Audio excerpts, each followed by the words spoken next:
Department of Neurology, AIMS at Jodhpur. And we have also sent the invitation to some of her students who will also be joining during her session. Dr. Samita, your students will also be joining, who have completed DM from your center, and some have joined our center. So with this, I extend very warm welcome. And I think without wasting time, we should start the deliberation. One request again, those who have not become member, please do become member of Indian Epilepsy Society and strengthen this society, which is pretty strong right now, but further it can be stronger. With these words, Manjari, do you have to say some? No, sir, you've told my part. I request all of those who are not members to become members. And with this, I request Dr. Samita, who's head of Department of Neurology in AIMS Jodhpur, to talk about normal EEG. Thank you. Thank you, sir. Thank you, ma'am. And a very happy new year to all the participants of this first session. So I'll be talking about normal EEG in wakefulness and in sleep. So I understand that probably the audience would be including students who have just joined the DM courses, students who would be in their final years, students who would be no longer students, but will continue to be students of neurology, and they are working somewhere. And also the technologists who would be doing these EEGs. So with this understanding, the first thing that I would probably want to start off with is that whenever we initially, as amateurs, we start seeing EEGs, we get kind of flabbergasted that what is this? Kala akshar bhains barabar. So we really need to, at that point of time, not get suddenly stunned by what we are seeing, but also understand how things are happening, why they are happening, and how to interpret it. So the initial instinct is always to start looking for what is abnormal. And often during the course of electrophysiology training, these questions come up, ma'am, is this is abnormal, this is abnormal. But very rarely I will get to hear, ma'am, do you think this is a normal thing? So that is what is probably the starting point of EEG reading, would be to know what exactly is normal in the EEG. But that doesn't mean that what looks to be normal in the EEG should be extrapolated to the patient and also be interpreted as that the functioning of the patient is also normal. So a person who is having epilepsy may also have a normal EEG, because EEG is just a certain period of time during which you are picking up the brain activity. So it may be for half an hour, it may be for an hour, it may be for 24 hours or 7 days, but that doesn't extrapolate to the fact that the patient is not having epilepsy. On the other hand, there may be certain abnormal waveforms that may look seemingly abnormal, but should be interpreted in the light of the vast training that by seeing more and more EEGs, that this so-called abnormality actually is just a normal variant. And that is what is going to be the crux of EEG reading. And not only I'm just starting this entire, these sessions of EEG reading, but as you will go along, you will understand how we need to keep questioning whether what we are seeing is normal versus what is abnormal. So can we go to the next slide?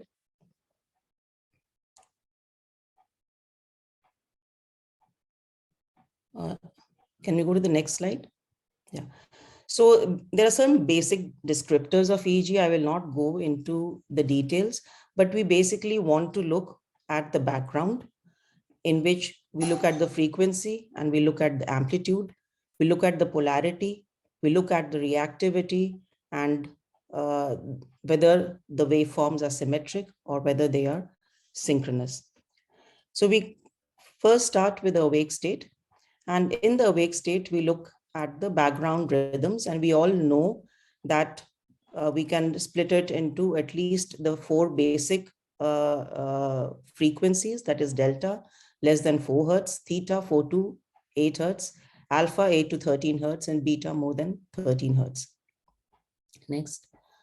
So the alpha rhythm is something that is seen well developed after the age of 8 years, though it starts developing earlier, and the frequency goes on increasing with age. They are sinusoidal regular waves which are seen in the posterior head region, and they appear on relaxed wakefulness and disappears during drowsiness. So you can go to the next. So we can see this is a well modulated alpha, which is seen in the posterior background and has a frequency of around 10 hertz. And you can go to the next slide. So the important thing about alpha is its response to eye movements. So whenever we close the eye, the alpha is going to appear, and on eye opening, the alpha gets blocked. Same so will happen if a person is very anxious, or there is he's paying an mental effort, or is focusing on something. And if there is a unilateral blocking or an absence of an alpha, then that may be considered to be abnormal. Sometimes after eye closure, there can be a sudden increase in the alpha waves. And in the previous times when the EEG used to be recording on a drum, that would present as an alpha squeak. So this we can make out is the eye opening and the alpha is getting attenuated. And next. On eye closure, we can see a well-formed alpha over the posterior head region. Yeah, next. So this Samita, I'll take care. You have not to say next. Yeah. Means you and me both are presenting, no? Don't worry. Okay. So this is a more spikier kind of an alpha that we are seeing. So many times the alpha will be mixed up with harmonics of either higher or lower frequency. And it may present, you may feel that this may be a mixture also of beta activity, but this is a more spikier kind of alpha. So coming to frequency variation. So usually there is not much difference between the two hemispheres, and more than 1 hertz variation is going to be considered as abnormal. And I've already talked about subharmonics of alpha. So we can have a lesser frequency of alpha in the posterior head region, which is known as the slow alpha variance. So the most important thing is to look at the reactivity. When you are confused whether it is alpha or it is not alpha, then look at the reactivity to eye opening and eye closure. So again, this is a symmetric alpha with a frequency, not much difference between the right and the left side. And yeah, next. And here you can see that there are faster alpha activity, which we are seeing over the posterior head region. And this is a slower alpha, which we are seeing over the posterior head region, right? So sometimes the alpha may appear like spindles. So it is a spindle-like activity that we are seeing, but it is over the posterior head region. And if again we look for reactivity, this is going to be reactive to eye opening, unlike sleep spindles, which will be seen over the vertex. So distribution of alpha, already we discussed that alpha is going to be seen over the posterior head region, may extend also to the central or the temporal region. Sometimes the alpha goes more anteriorly or is predominantly frontal, in which situation generally we consider it to be abnormal. Sometimes it may be even more widespread and seen in all the leads. This kind of an activity may be seen in cases of alpha coma. That is an abnormal activity that we see in ICUs. So this is the posterior predominant alpha. I've already shown this slide before. And this is like alpha, and the alpha is also going more anteriorly towards the frontal and the central regions. And this is a more generalized alpha. We can see that over the frontal region, the alpha is more prominent compared to the posterior head region on the left side. So coming to symmetricity, so in alpha, there is a slight asymmetry may occur between the right and the left. The asymmetry usually is a greater asymmetry may be seen in children. And sometimes, however, the left may also be more prominent than the right. Normal variants can also be seen in the alpha activity, and this may be in the form of low amplitude amorphous kind of activity, or sometimes alpha may not be seen properly at all, especially so in patients who are tense. So this is a symmetrical alpha. And next. Yeah, so this is a symmetrical alpha that we are seeing on both the sides. And this is an asymmetrical alpha. So you can see that the alpha is very well formed over the left side, but it is not seen so well formed over the right side, but it is still in the same frequency. Yeah. And this is not showing alpha on the left side, but actually there is slowing on the left side, whereas we have a well modulated alpha on the right side. So there is probably suggestive of some kind of a cerebral dysfunction, dysrhythmia, which is going on the left side. So now coming to beta. So beta is having a frequency of more than 13 hertz. It is seen in alert wakefulness. And usually as the patient will, or the person gets drowsy or goes into sleep, the beta starts disappearing. It is more present over the anterior head region, and the amplitude is lower than normal alpha. So beta can be blocked by tactile stimulation or by movements. A widespread beta, however, may not be blocked by such stimuli, and these can be produced when taking has been exposed to drugs like benzodiazepines, etc. A posterior beta may be sometimes intermixed with alpha, giving the feeling of a fast alpha, and this will continue to be responsive to eye opening. Normally, the distribution of beta is usually symmetrical, but if we have a focal beta or a unilateral beta, that may be considered to be abnormal. So we can make out the beta over the anterior head region, and the alpha is continuing over the posterior head region when the patient does eye opening. So the beta is becoming more prominent. And this is a more generalized beta that we can see in a drug-induced activity. So then we have these small beta bursts. That is just a normal variation, nothing specific about it, but we can see this beta in bursts. Coming to mu rhythm, so this is another normal waveform which can be seen in less than 10% adults.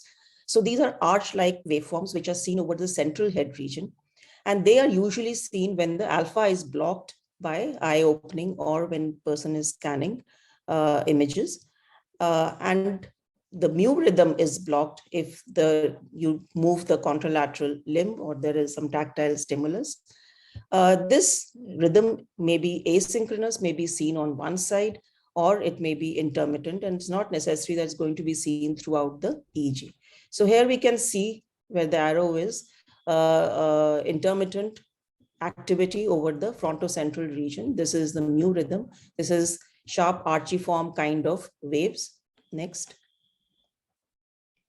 Next. And here again, we can see this mu rhythm over So the previous one. Yeah. So we can see this mu rhythm over both the central regions, right? So next we come to lambda waves. So these are two waves which have positive polarity. One is the lambda and the other is the posts. So the lambda is sawtooth shaped transients seen with positive polarity over the occipital region. And this usually comes up when patient is scanning, some complex visual activity is being done. So it may appear on eye closure also, and it depends upon the presence of normal visual acuity. So can we see the EEG? So we can just see the alpha, the lambda over the posterior head region.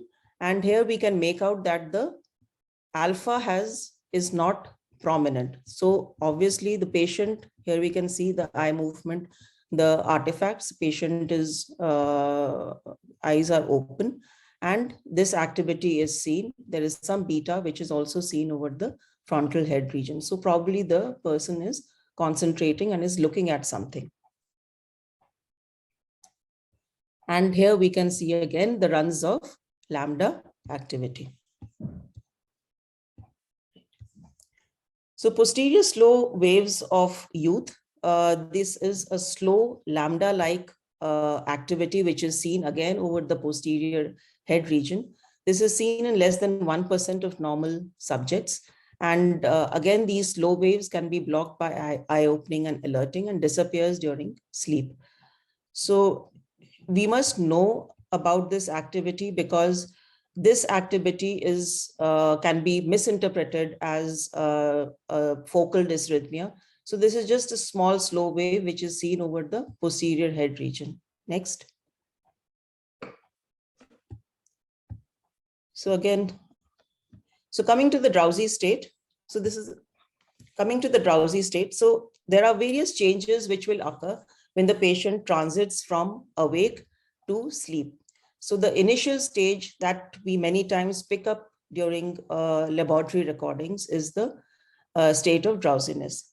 So what are the changes which occur in this? The first is going to be the changes in the alpha. So the alpha is going to drop out both in the frequency as well as in the amplitude.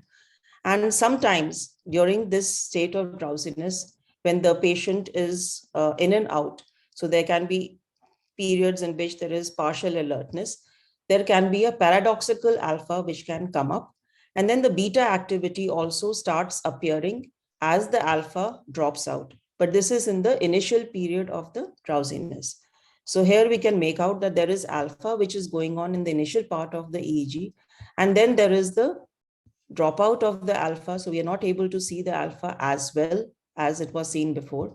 And then the reappearance of the alpha. So along with the alpha dropout, we have the appearance of the theta activity. So the theta activity will be seen as low amplitude slow waves, and they may be asynchronous, they may be impersistent and admixed with the alpha and beta activity at this stage. So we can see that not only is the alpha dropping out, there is the appearance of these slow theta activity, which is coming in the period of the drowsy state.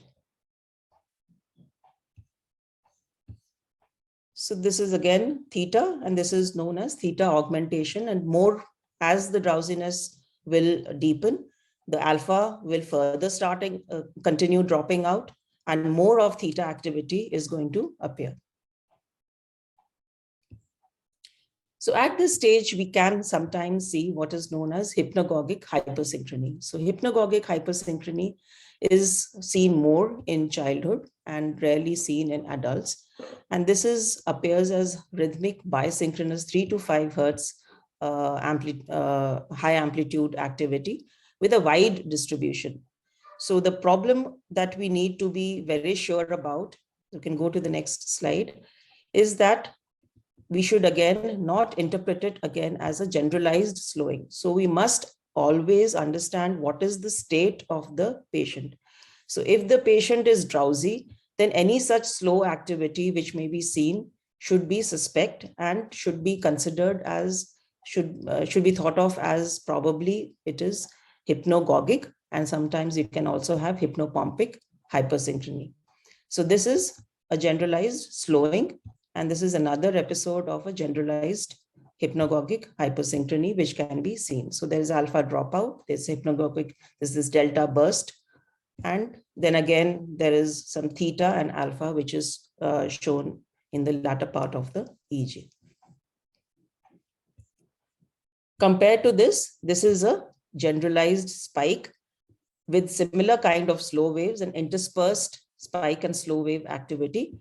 Now we should concentrate at what is the basic background of the EEG. So their EEG is showing that the patient is awake. There is eye blink artifacts. There is a lot of beta, and this burst of delta, which is interspersed with small spike waves, is occurring in this state of the patient. So this is not hypnagogic hypersynchrony. Then we come to posterior occipital sharp transients, or the posts. So this again are lambdoid waves, so triangular looking waves appearing in the occipital region. They also sometimes are called as having a check mark pattern, and they can occur either independently or simultaneously on both sides, and they are again seen intermittently in the state of drowsiness. Next. So this, if you have seen the previous slide of lambda, this looks again like lambda, but this is not lambda because we know that, look at the background. The background is showing that there is alpha dropout, beta is coming up, theta is also coming up, and the patient is in a state of, in a drowsy state. So less likely that this is going to be a lambda activity. These are posts. And then we have these runs of posts over the posterior head region, and we can see some kind of initial part of the vertex transients also appearing. So the vertex sharp waves, these are sharply contoured waves which are seen at the vertex. They will have a maximum at the vertex with the phase reversal usually at CZ, but this phase reversal can sometimes extend to FZ or sometimes to PZ. Usually they are symmetrical, but they can be asymmetrical. They can occur in runs, and they are seen in stage 1 and 2 of sleep. So this is a characteristic vertex. This is in the double banana montage. So we are seeing the phase reversal at C4, but if we were to see a transverse, we would probably have seen it at CZ. And these are runs of vertices which are seen. And again, we should not get confused by seeing such a busy slide, because whenever we see a busy slide, we think everything is epileptiform, which is not the case. So again, we can change the montage and have a look at where the reversals are occurring and what is the state of the patient. So next. And sometimes the vertex can be more anterior like this. Again, this is not a focal epileptiform discharge. This is state of drowsiness with an initial vertex which is frontally dominant.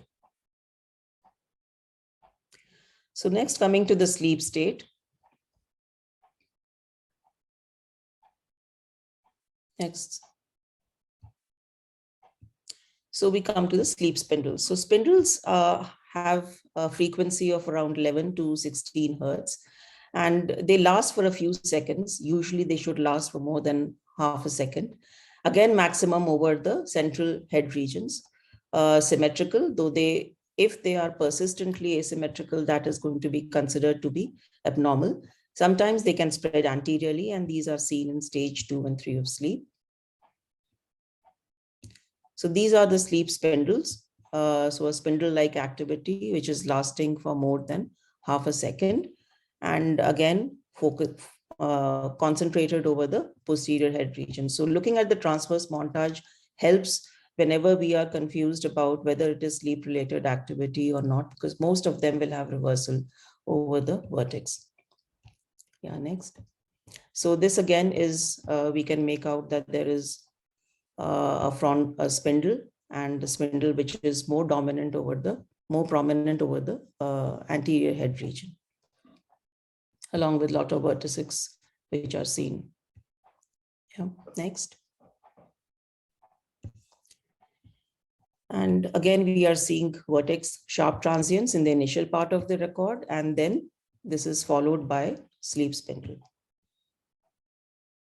Yeah. So K complex is a high amplitude kind of sharp activity, can be biphasic or triphasic, which is followed by a sleep spindle. Usually it is a negative sharp wave, which is often preceded or followed by a positive one. And it is again seen over the central distribution, but may extend more anteriorly. And this is seen in stage 2 and stage 3 of sleep. So this is a K complex. Again, a K complex should not be confused with a generalized spike wave activity. So we should see what is the state. That is the first thing. What is the kind of discharge, and what are the kind of aftercoming sleep spindle that we are seeing. So again, another vertex, and a vertex follow a K complex with the sleep spindle.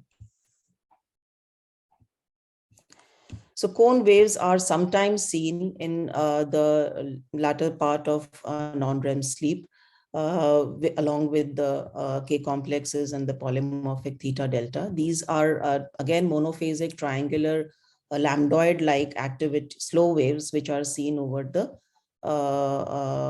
occipital region, and they have a duration of more than 250 milliseconds, seen more in the children.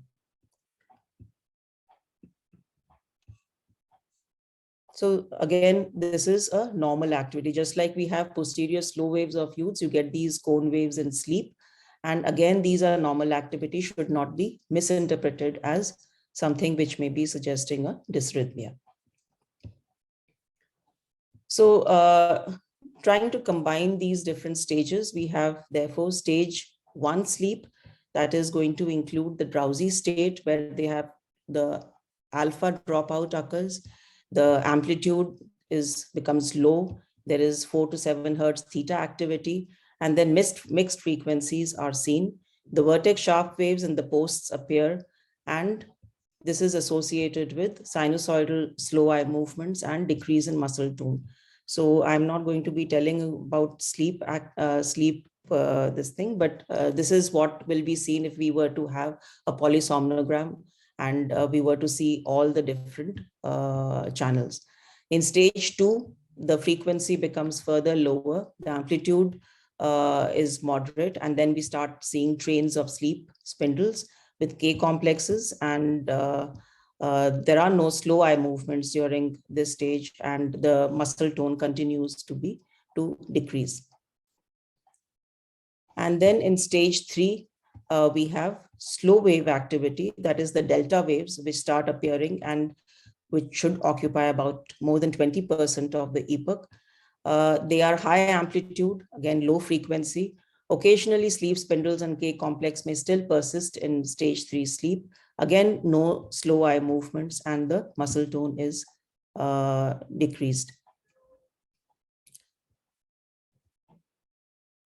So this is an example of stage 3 sleep, in which we are not seeing too much of sleep spindles or K complexes, but there's more of a theta and delta rhythm which predominates the activity during this stage of sleep. Yeah, next. And the last, that is the REM sleep, in which again we have very low voltage patterns. So from suddenly N3, the EEG will get desynchronized, and we have low voltage patterns with mixed frequencies. which are sometimes may look like alpha, but maybe 1 to 2 hertz lesser than alpha. And they're associated with this rapid conjugate movements. So if we were to see the ROC, LOC channels, then you can see them meeting and going away very fast. And there is relative atonia. So it is the muscle active, the tone is reduced in stage 1, 2, and 3. But in REM, there is atonia. So along with that, we have these sawtooth waves in the central and the frontal region, which often precede these bursts of rapid eye movements. I couldn't, can we see that?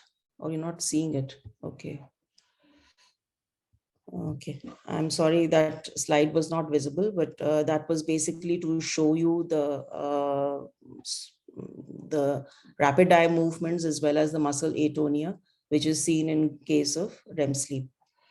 So I will stop here as to these are just an exposition of what EEG activity we normally see in the awake state and the EEG activity that we see in the sleep state. The important thing is to keep seeing these EEGs and to be able to recognize the patterns while we are reading these EEG, and always understand, ask, inquire from the technologist what is the state of the patient during the recording, and always try to look out for whatever activity that you think may be abnormal, whether it can actually be normal, and to distinguish it from the abnormal patterns is of importance. Can we have the next slide? So we will be, next slide. So the common mistakes that we generally do when we are looking at the EEG is the misinterpretation of the artifacts of the benign epileptiform variants, both of which will be dealt with in subsequent lectures, the sleep activity, and when we are looking at the EEG by changing too much of the high frequency and the low frequency filters, or not adjusting the sensitivity enough so that we're able to bring out the waveforms. And again, ending by saying that a normal EEG does not always mean a normal brain function, and nor does an abnormal EEG does not all mean an abnormal brain function. So I end here. There are some questions. So Dr. Samita, thank you so much by stating that a normal EEG does not rule out an abnormal brain function, because we know that more than, the first EEG may be normal in more than, say, 60 to 70%, sometimes if it's not done for even 45 minutes. Sir, there are questions. Shall we take the questions first? Or I think Dr. Samita has a quiz. There are 7, I think, questions. 1 or 2 I have answered, you have answered. So it will be worthwhile taking questions. And quiz, then I think we can take the quiz first, and then because some of them will answer on the chat box. The quiz will be answered on the chat box. So, sir, we can take the quiz first, and then we can. Let me see where is that quiz slide. So the question on. So all the answers are given. All the answers are there. No, I'll go to 1 minute. I'll just see where did you leave that. Okay, otherwise I will run through this because I think I closed that presentation. So just pardon me. I'll go to slide last one.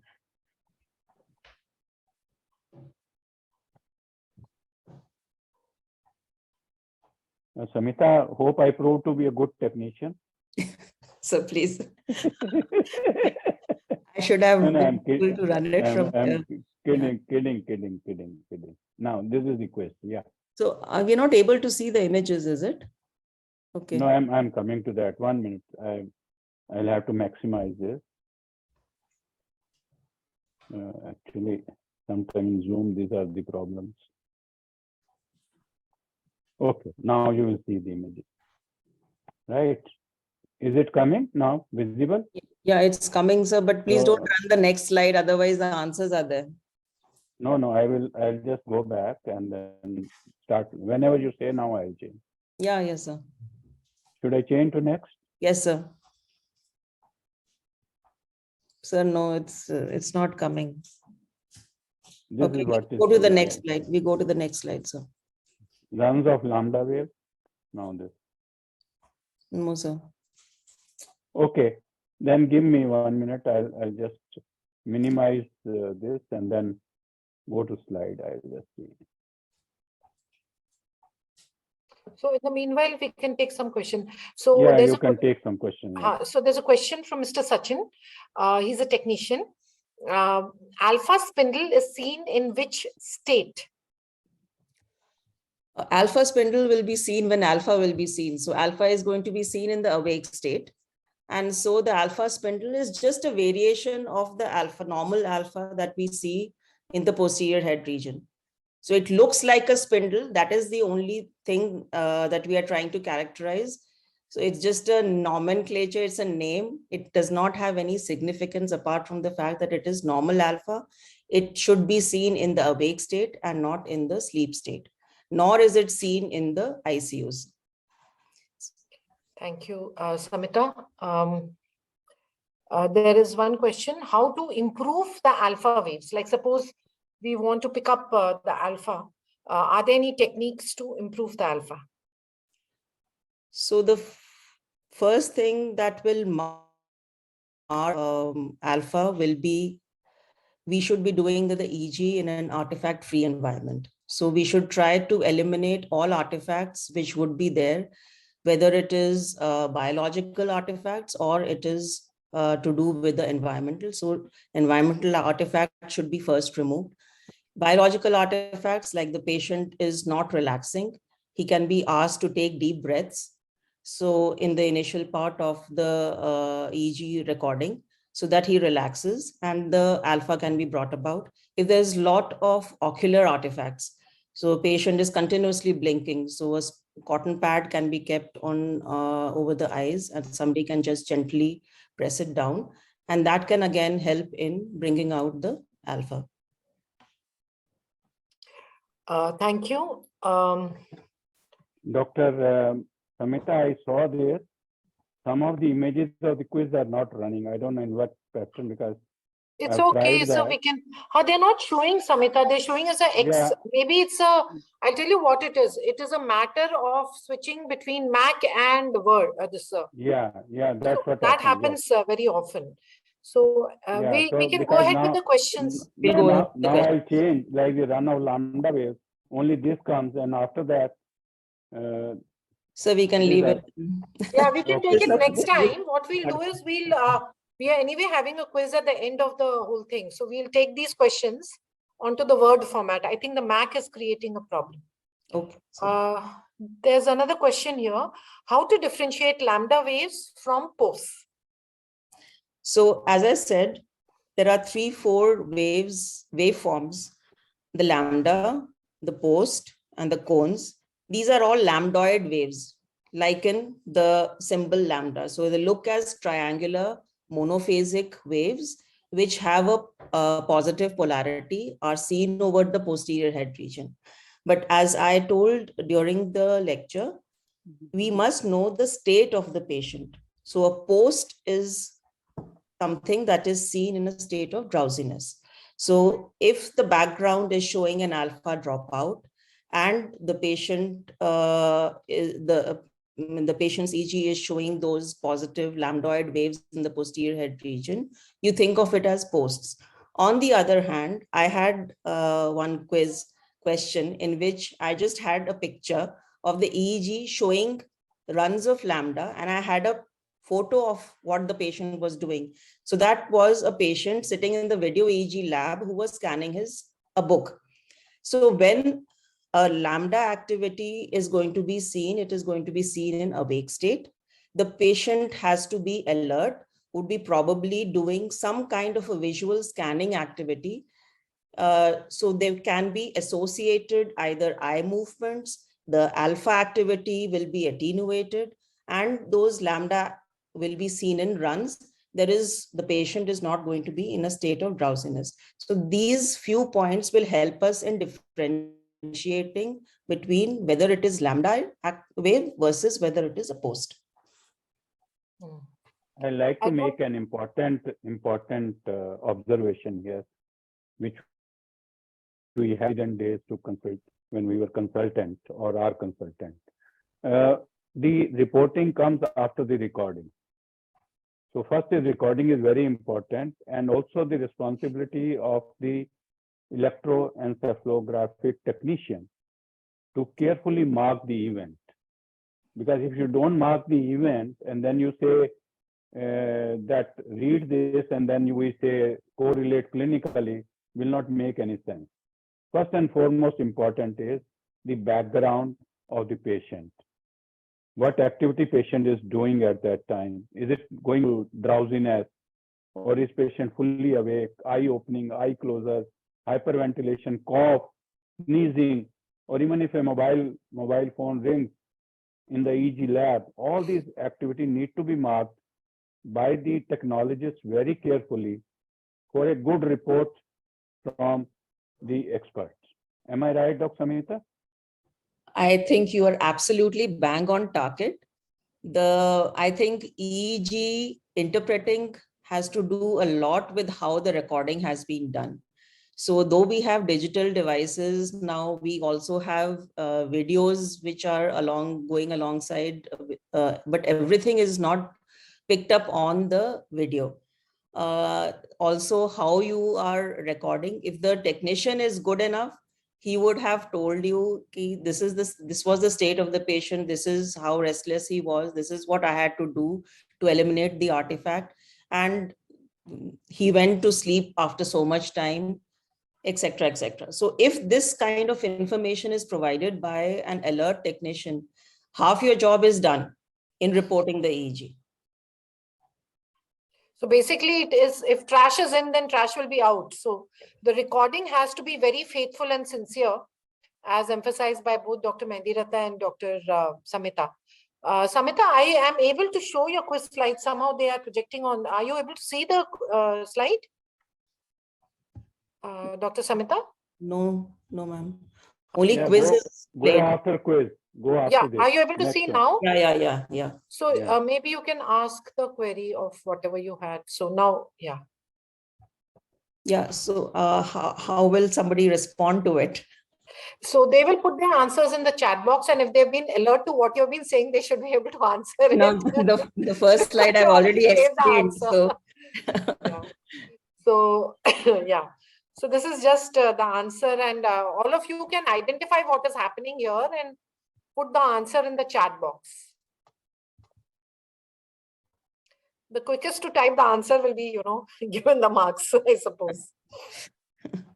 So what is the activity you are seeing here? So what is the state of the patient? Is the patient awake or asleep? So the first question Dr. Samita is asking is the patient awake or asleep? So somebody can type that out on the chat box.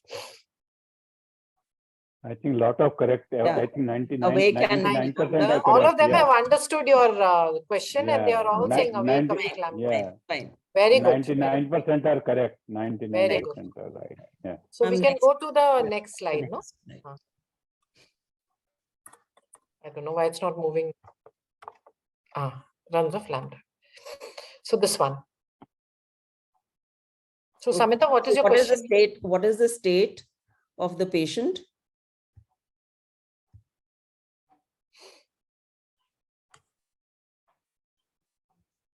And what kind of activity are we seeing?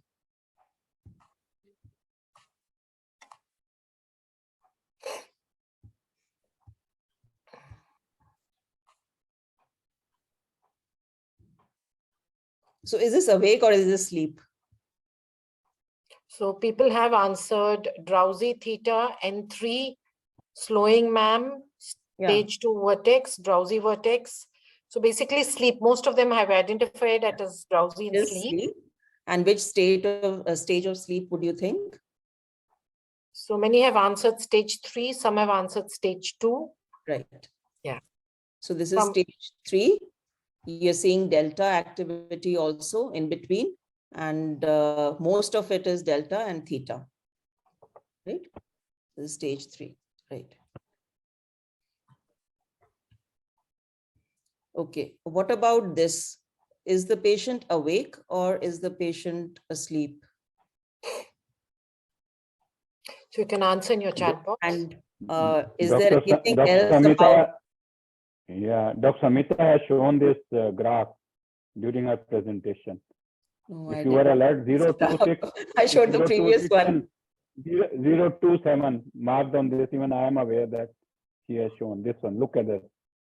027 and 026. Yeah. So most have said asleep and drowsy. Okay. Yeah. So this may look as sleep and drowsy, but if you were seeing, look a little bit more carefully, what is the background frequency? The background frequency is around 3 hertz, 3 to 4 hertz. But what is happening over the anterior head region? What we are seeing is 1 to 2 hertz delta activity, right? So there is a bifrontal slowing on top of what is a generalized cerebral dysrhythmia, which is going on. Okay, so this is a frontal delta activity, which is not occurring in stage of sleep. It's not a generalized delta activity. So I'm showing you 2 different frequencies. One is in the rest of the EEG channels, and look at the anterior EEG channels. So there are 2 different frequencies that we are seeing.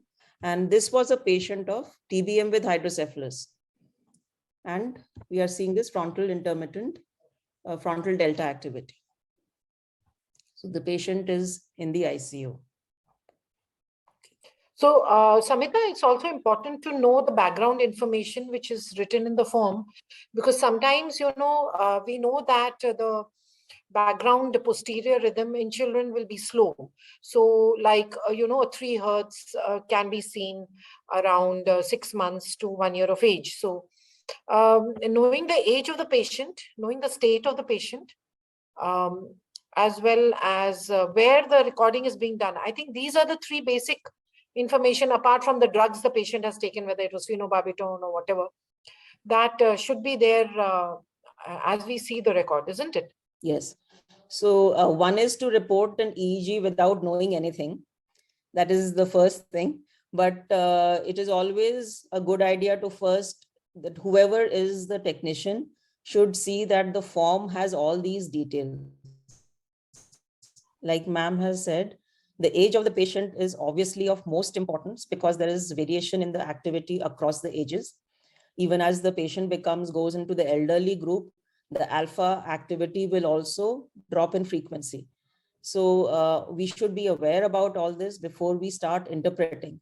And where the EEG has been done, whether the patient is on any kind of medications or multiple polytherapy, not only benzodiazepines, all these things should be known. And of course, the state of the patient, awake or sleep. So that is how you will interpret whether this is sleep or not. And of course, this was not sleep, because there were 2 different frequencies that we were seeing in the same EEG. Okay, so what about this? This patient, EEG has been done in the ICU. And what do you think about it? You can put your answers in the chat box. This is a pretty simple one. So there's a beta coma, generalized beta, answers which have popped up. Yes. So we can see that there is a diffuse delta, and over which there is a lot of beta. So this is done in the ICU, and this is a case of delta with beta coma. Yeah.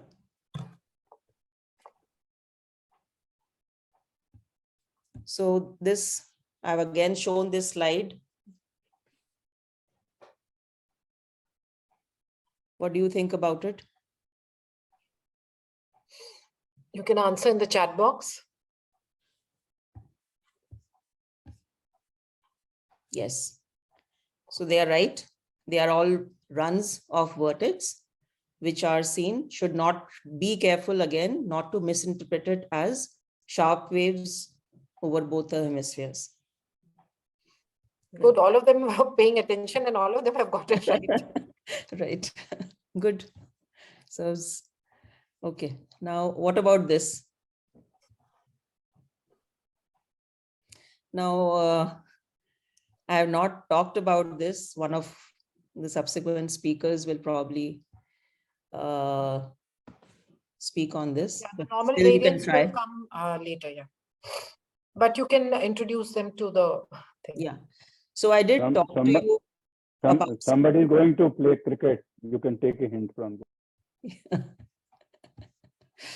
Yes. So there is wicket said- spikes, wicket rhythm, wicket. So we wicket. got somebody saying spindles, mu, and wicket.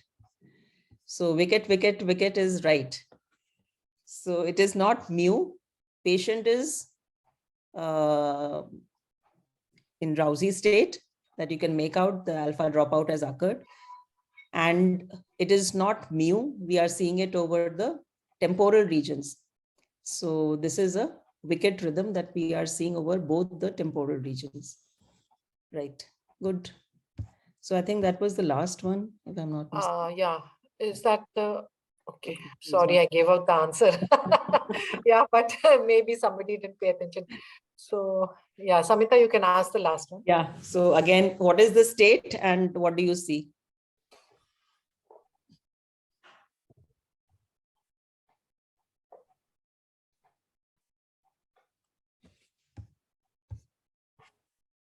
Posterior slow waves of youth. So see, what we are seeing is in the posterior head region, one person has said post and one person has said posterior slow, no, drowsy, posterior slow. So this is posts. One, it is not a slow wave. It is a sharp morphology. It's the sharp transient. And it is seen over the posterior head region. It is seen in runs and the state of the patient is a drowsy state. So this is not a posterior slow wave. This is. In fact, you're almost seeing something like a spindle in the middle over here. Yeah. Yeah. So I think that was all, but there are lots of questions. Acha, there's one more here. Samita? Manjari, can I leave? I have to go with some Thank work. you so much, sir, for coming and encouraging the youngsters and participants. No, it's our program. It's my program, so I have to be there. So I thank you think so much, Samita- Dr. Samita. Please carry on. Please carry on. Thank you, All sir. the best. Thank you, sir. All Thank the you. best. Take care. So Samita, you want them to identify this? Yeah. So you can answer in the chat box what this activity could be.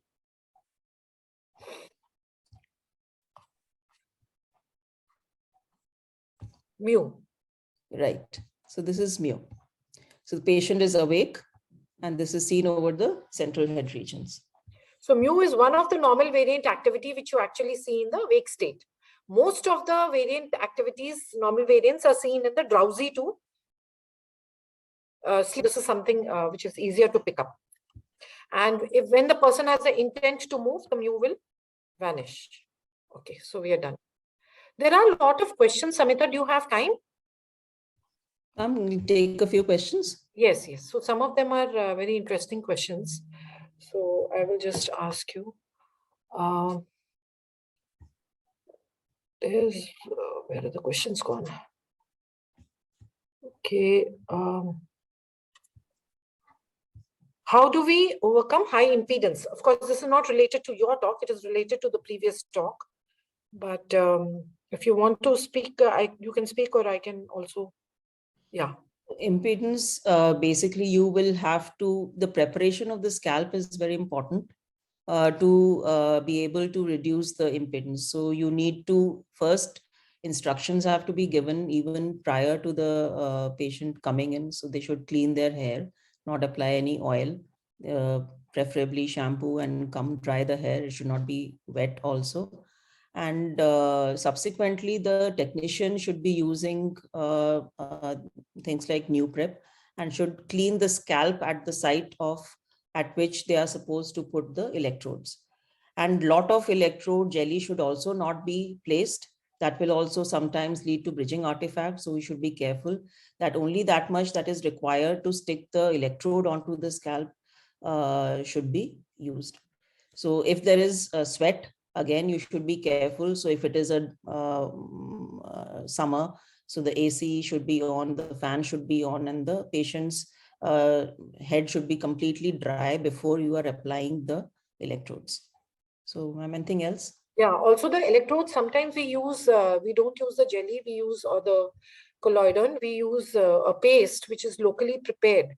And if that paste sticks onto the electrode and dries up, and the electrode has not been washed after the procedure, that will also increase the impedance. So the electrode cups have to be kept clean.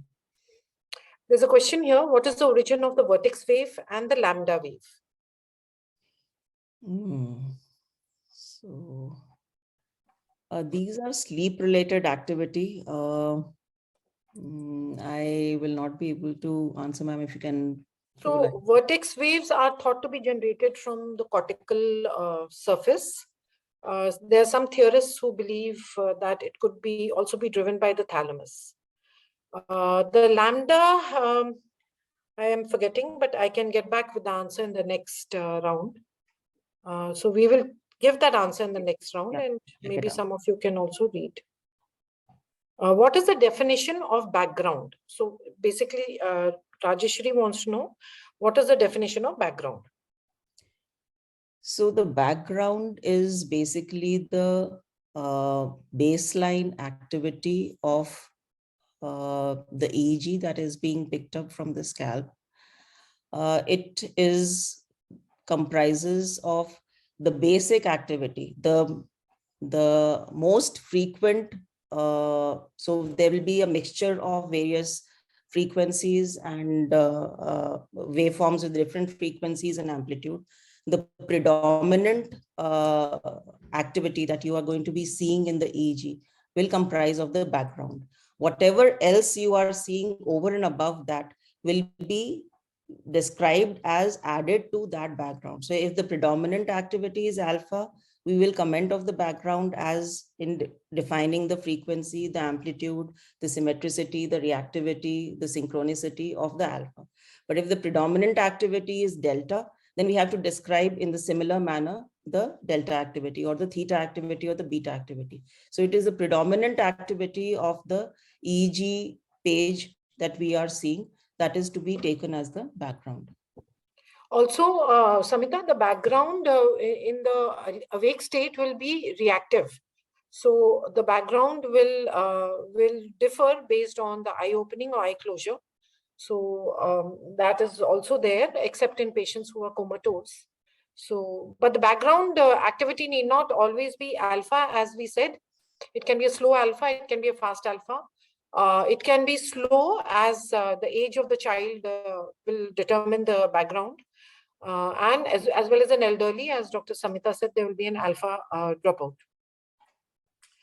So polarity questions will be answered by me in the polarity talk.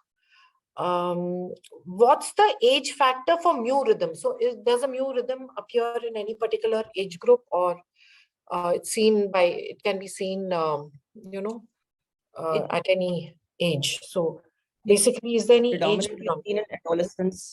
In adolescence, it's predominantly seen, but there may be some patients who may have a persistence of mu into adulthood also. So there is another thing that I have noticed is when we have benign variants, a person who will have one type of benign variant ends up also having lots of other types of benign variants in the same or the subsequent EEGs that the patient would have. So we should be always on the lookout if a person starts showing one particular type of benign variant, say what I showed you, a wicked rhythm. Maybe he will also have other kinds of benign variants. So you should always be on the lookout and not again get confused. Why are we seeing so many different types of things happening in the same person's EEG? Okay. So I think there are a lot of questions on, whether the recording will be available. Yes, the recording will be available. They will be put up on the Indian Epilepsy website. All recordings will be there except the videos of the patients. So we will put them up there before the final quiz. For the lambda activity, again, I looked up, it is a cortical origin generated by the eye movements causing a hypersynchronous activity. So both vertex as well as lambda have that origin. So I think we can end here. We've reached 8 o'clock and hopefully participants have benefited.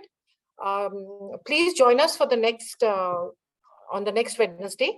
We may postpone the timing because next Wednesday the person speaking is from US. So they've requested us for a shift in timing. And if that is so, we will inform you. And thank you all for attending once again and become members of the Indian Epilepsy Society. Thank you. Good night. Good night, Samita. Good night. Thank you, ma'am. Thank you, La Renon, for their generous educational grant for covering this series.